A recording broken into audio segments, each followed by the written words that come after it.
waan idin salaamay ardada Soomaaliyeed gaar ahaan ardada fasalka form 4 maanta waxaan rabnaa inaan sharaxaad kooban ka bixino buugga jawaabaha ee imtixaanka fasalka form 4 ku soo dhawaada ugu horeyn YouTube-keena Jasir anigu xitaa waxaan kamid ahay ardada sanadkan u fariisan doonto imtixaanka dawladda 2022 warbixintan oo faahfaahsan gaarsii walaalka ama walaasha ama saaxiibada ugu horeyn waxaan ku bilaabaynaa meesha ay ku qoran tahay magaca ardayga miinaha waa loo jeedaa ardayga markaas fariisan doono imtixaanka tusaalehan adiga waad qoraysaa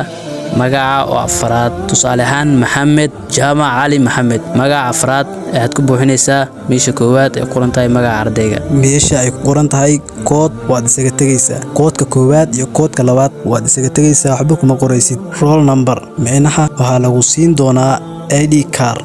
ay qoran tahay tiro taxana ah roll numberka midkaas ayaa loo jeedaa tiradaas ayaad halka ku buuxinaysaa ay qoran tahay roll number sidoo kale dugsiga ardayga miinaha ha u malayn meesha aad markaas ku galayso imtixaanka ma ahan xarunta aad markaas ku galayso arday form 4 hadaa tahay waan ku salaamay waan ogahay in bilooyin far ku tirsa kaaga hartay waqtigii aad guuleysan lahayd waqtigii aad dhigi lahayd uniformkan aad naaday waqtigii aad ka farxalan lahayd gabihaanba iskuul oo idil balse intaas waxa kaaga horeeya inaad dhexda xirato waxaa loola jeedaa meesha aad ka timid dugsiga ardayga dugsiga aad soo dhigan jirtay iskuulka aad soo dhigatay ayaa loola jeedaa dugsiga ardayga sidoo kale meesha ay qoran tahay xarunta aad markaas imtixaanka aad ku galayso tusaale ahaan xarunta waad ku galaysaa iskuul hibil xarunta aad markaas imtixaanka aad ku galayso sidoo kale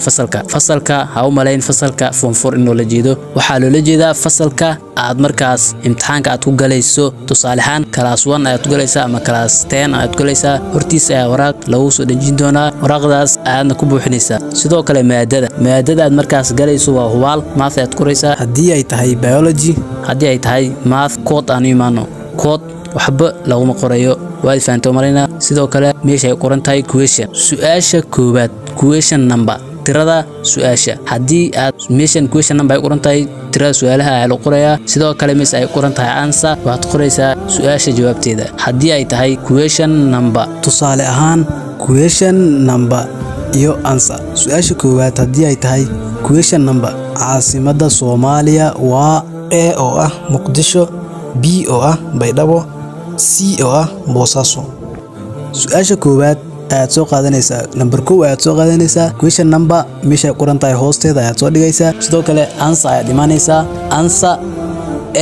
aad soo qaadanaysaa kadibna waxaad leedahay Muqdisho waxaan u malaynayaa inaad sharaxaadeen aad fahantay waxaan rajaynaynaa guul insha Allah